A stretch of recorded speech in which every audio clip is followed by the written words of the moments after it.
بسم اللہ الرحمن الرحیم۔ السلام علیکم ورحمۃ اللہ وبرکاتہ۔ گھر میں بیماریوں اور پریشانیوں سے نجات کے لیے وظیفہ۔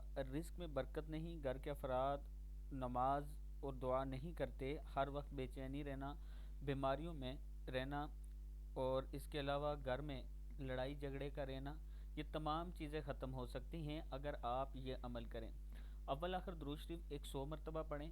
یا حیو یا قیوم برحمتی کا استغیث 313 مرتبہ پڑھیں۔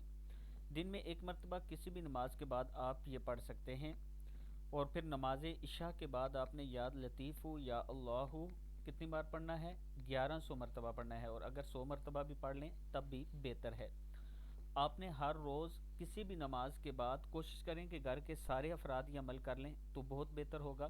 پڑھنا ہے یا حیو یا قیوم برحمتی کا استغیث، اور نماز عشاء کے بعد سارے افراد مل کر اگر 1100 مرتبہ پڑھتے ہیں تب بھی بہتر ہے، یا لطیف یا اللہ، اور اگر آپ اکیلے کو پڑھنا چاہتے ہیں تو 100 مرتبہ پڑھ لیں، انشاءاللہ اللہ تعالیٰ کا کرم ہوگا۔